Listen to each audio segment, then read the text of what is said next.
Mesdames, Messieurs, bonjour, bienvenue à tous. Voici les titres de votre journal. Ouverture aujourd'hui à Alger de la 26e édition de la foire de la production algérienne. Elle est placée cette année sous le thème économie diversifiée et performance à l'export. Et on retrouvera dans quelques instants notre reporter pour plus d'informations sur cet événement économique. On parlera également dans notre édition de l'industrie automobile. La société algérienne de fabrication de véhicules Safav Mercedes-Benz a livré hier plus de 600 véhicules.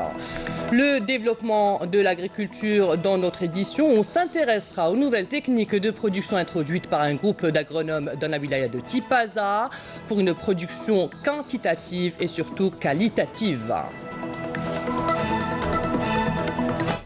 Tout d'abord, le Premier ministre Ahmadou Yahya a reçu aujourd'hui à Alger le professeur Slim Kalbous, ministre tunisien de l'enseignement supérieur et de la recherche scientifique, en visite de travail en Algérie.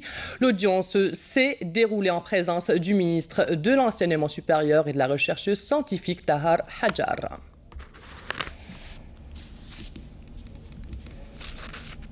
Comme annoncé dans les titres, s'ouvre aujourd'hui à Alger la 26e édition de la foire de la production algérienne au Palais des Expositions, la SAFEX. La foire qui est organisée sous le haut patronage du président de la République Abdelaziz Bouteflika est placée sous le thème économie diversifiée et performance à l'export.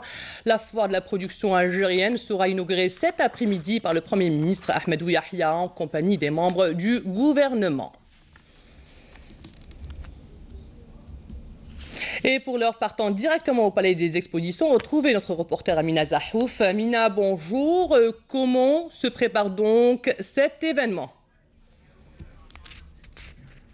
Alors, on retrouvera tout à l'heure notre reporter Amina Zahouf pour nous donner plus de détails sur cet événement économique national.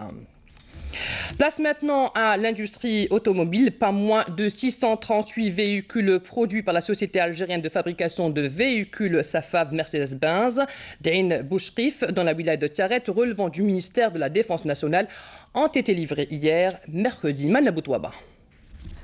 Lors de la cérémonie de livraison présidée par le directeur général de la société, le général Smaïl Kirikrou, qui s'est déroulée au siège de Safav Mercedes-Benz, 362 véhicules ont été remis à la direction centrale du matériel relevant du ministère de la Défense nationale. D'autres véhicules de type classe CG tout-terrain et Sprinter ont été remis à Algérie Post, la Sûreté nationale, la Direction générale des forêts, le ministère de la Santé, de la Population et de la Réforme hospitalière, le groupe Sonatrach, l'entreprise Cosider et le restant pour des entreprises publiques et privées et des particuliers. La société a produit depuis le lancement de la production 10 500 véhicules entre 4x4 et véhicules utilitaires.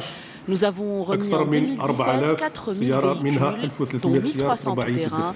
Concernant le type de véhicule, la Safav produit 30 types à différents usages professionnels. Selon les responsables de la société, sa direction veille à la formation de l'élément humain sur la maîtrise de la conduite des véhicules et leur maintenance.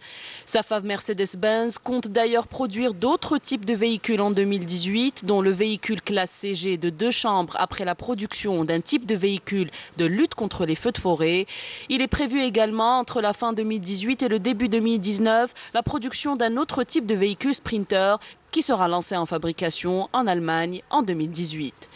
Des clients de la société ont profité de la cérémonie de livraison pour exprimer leur entière satisfaction quant à la qualité du produit fabriqué par Safav dans le cadre du partenariat algéro-allemand émirati. Séance plénière au niveau du Conseil de la Nation consacrée aux questions orales adressées au Premier ministre, au ministre de l'Intérieur, des collectivités locales et de l'aménagement du territoire, au ministre de la Santé, de la Réforme hospitalière et au ministre de l'Agriculture, de Développement rural et de la Pêche.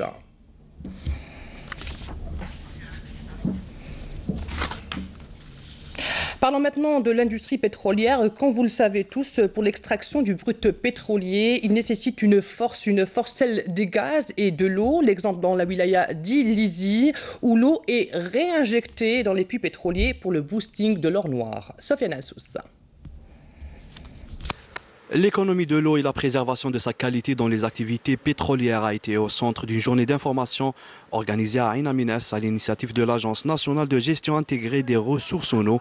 Les experts ont passé en revue les suggestions allant dans le sens de la préservation et l'exploitation rationnelle de cette ressource naturelle.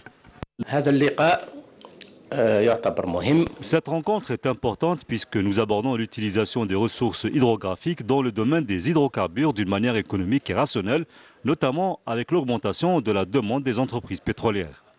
Cette rencontre a permis aussi l'échange d'informations entre les intervenants du domaine des hydrocarbures et ceux des ressources hydriques afin d'examiner les meilleurs moyens pour une exploitation rationnelle du bassin hydrographique du Sahara.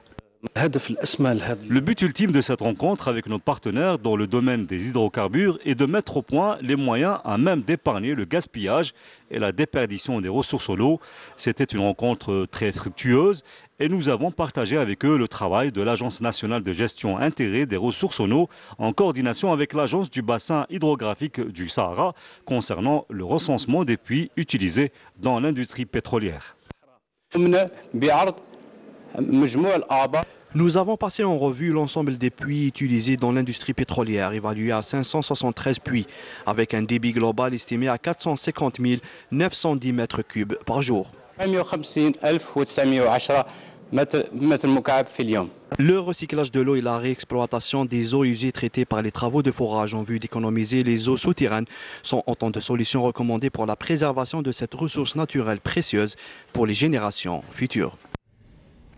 Comme annoncé, la 26e édition de la foire de la production algérienne au Palais des Expositions s'ouvrira tout à l'heure. On retrouve pour l'heure notre reporter Amina Zahouf qui est sur place. Amina, comment se prépare l'événement ? Alors, Fela, bonjour. Cette foire qui devrait être inaugurée tout à l'heure par le Premier ministre Ahmed Yahya se tient dans un contexte assez particulier, la suppression des licences d'importation. Les entreprises algériennes ont donc un défi à relever, satisfaire le marché national dont les besoins sont importants, 60 milliards de dollars de biens et services importés annuellement. Par cette mesure, le gouvernement a décidé de faire confiance aux potentialités diversifiées de son économie. Ceci se reflète à travers cette forte participation de l'entreprise algérienne, 483 exposants dans 6 filières différentes et pour la première fois le secteur automobile présent à travers 9 concessionnaires. Donc les visiteurs pourront découvrir les modèles assemblés localement. Et enfin, au programme de cette édition, un concours pour le produit innovant et un espace vente promotionnel est également prévu pour le grand public. Merci Amina Zahouf pour tous ces détails. Je rappelle que vous étiez en direct depuis la SAFEX au Port maritime d'Alger où sera inaugurée tout à l'heure la 26e édition de la foire de la production algérienne. Activité portuaire, dans le cadre du programme quinquennal, les travaux de réalisation du nouveau port de pêche de Meddar dans la wilaya de Ain Temouchent avancent d'une manière considérable. Le taux d'avancement est de plus de 80%, comme nous le dit Yasmine Chouir. Avec plus de 80% de taux d'avancement des travaux sur le projet de construction, la mise en service du port de pêche de Madar dans la wilaya de Ain Temouchent est prévue début 2018, ce qui permettra de désengorger les ports limitrophes de Bnissaf et Bousdjer. En ce qui concerne les gros navires, le port de Bousdjer est saturé. Nous espérons qu'il y ait aussi des bases logistiques pour les projets d'aquaculture qui se trouvent entre les ports de Bousdjer et celui de l'abri de pêche de Madar.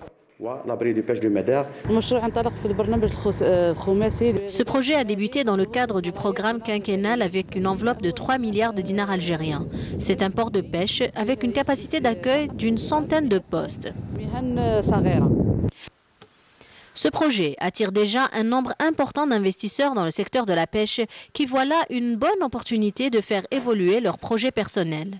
J'ai un projet d'aquaculture dans des bassins ouverts. Nous espérons produire ainsi plus de 300 tonnes dans un premier temps pour atteindre plus de 800 tonnes. Comme nous allons pouvoir créer plus de 30 postes d'emploi direct. Un projet important qui fait la fierté du secteur de la pêche de la wilaya de Ain Temouchent et qui permettra d'ouvrir les grandes portes aux investissements et à la création d'emplois. Place à l'agriculture. Le développement de l'agriculture est intimement lié au développement des techniques utilisées pour l'amélioration des produits agricoles. Aujourd'hui, nous avons 7 exemples à vous montrer dans cette pépinière de la wilaya de Tipaza, gérée par de jeunes agronomes qui utilisent de nouvelles méthodes de greffage pour améliorer la qualité des fruits et légumes. Karim Haïfa. Nous sommes à Hamrlain, à quelques encablures de Tipaza, dans une pépinière d'1 hectare où près de 12 millions de plants de fruits et légumes sont produits avant de les livrer à leurs destinataires, les milliers d'agriculteurs dans la plaine de la Mitidja. Ici, nous avons 12 millions de pièces entre plants et semis de légumes, dont une partie est greffée. Malheureusement, nous avons quelques difficultés à irriguer cette parcelle. Nous demandons au pouvoir public de nous aider financièrement pour forer à notre puits.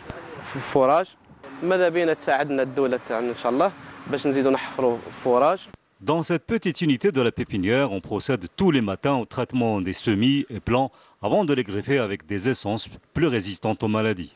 Comme vous le voyez ici, nous sommes en train de greffer des plants, qui est une opération indispensable pour tous les agriculteurs, une opération 100% biologique pour éviter toutes sortes de maladies qui toucheraient le cas échéant ces plantes. Après l'opération de greffage, on installe les plants greffés dans cette salle pendant 7 jours, où la température et l'humidité sont scrupuleusement surveillées. Le greffage adopté par une majorité de professionnels n'a pas seulement pour but de lutter contre les maladies, c'est également pour l'augmentation de la vigueur et le rendement des plantes qui est alors recherché. Dans le cas de la lutte antiterroriste, la sécurisation des frontières et lors d'une patrouille menée près de la bande frontalière à Bojbadji Mourtal, 6e région militaire, un détachement de l'armée nationale populaire a découvert hier 6 roquettes RPG-2 et 5 charges propulsives, tandis qu'un autre détachement de l'ANP a découvert et détruit lors d'une opération de fouille et de ratissage menée à Médéa, 1e région militaire, 10 grenades et des outils de détonation des produits explosifs, 6 plaques photovoltaïques et divers objets. Et dans le cadre de la lutte contre la contrebande et la criminalité organisée, un détachement de l'ANP a arrêté à Tamanrasset, 6e région militaire, 4 contrebandiers et saisi plus de 2000 litres de carburant, tandis que des éléments de la gendarmerie nationale ont saisi 2 armes à feu à Insalah, 6e région militaire, et 3 camionnettes chargées de plus de 22 000 unités de différentes boissons à El Oued, 4e région militaire. Par ailleurs, des gardes-côtes et des éléments de la gendarmerie nationale ont intercepté 17 immigrants clandestins de différentes nationalités à Tlemcen, Adrar et à Biskra, a indiqué un communiqué du ministère de la Défense nationale. Place à l'artisanat et direction Saïda, où Mesouda s'attelle à fabriquer à base de raffia plusieurs produits, comme le souligne Bouchra Bouali dans ce portrait. Fabriquer des paniers, des corbeilles, des couffins et bien d'autres objets en raffia, c'est la spécialité de Madame Mesouda, l'une des artisanes de la wilaya de Saïda qui veille à préserver ce métier. Plus qu'un moyen de subsistance, la vannerie est sa passion. J'ai appris à tresser et à tisser le raffia depuis que je suis petite. J'ai appris toutes les techniques de ce métier artistique. Un savoir-faire que Madame Mesouda tente de transmettre aux nouvelles générations en exposant ses créations à la maison de l'artisanat de sa wilaya. Je viens ici exposer et vendre mes produits. Les jeunes doivent vraiment s'intéresser à ce métier. Madame Mesouda est une artisane très active. Sa production est prolifique. Elle participe à toutes les manifestations pour promouvoir ce métier, que ce soit à Saïda ou ailleurs. Par crainte de voir son métier disparaître, Madame Mesouda se dit prête à former de jeunes apprenants pour assurer la relève. Nous sommes le 21 décembre, c'est le jour le plus court de l'année où a lieu le solstice d'hiver, marquant ainsi le début de la saison hivernale. Le soleil s'est levé tardivement ce matin pour se coucher très tôt ce soir. C'est aussi le premier jour des vacances des enfants. Aujourd'hui, c'est la remise des bulletins. J'espère de bonnes notes pour tous, pour profiter pleinement des 15 jours de repos dans la bonne ambiance en attendant la nouvelle année et la reprise des cours scolaires. Et avec ces belles images, c'est la fin de cette édition, préparée par la rédaction de Canal Algérie. Merci à vous de l'avoir suivi. Dans quelques instants, les prévisions météo de Fali Achir. Ce soir, vous retrouverez Nadia Madassi au journal de 19h. À demain, à midi. Au revoir.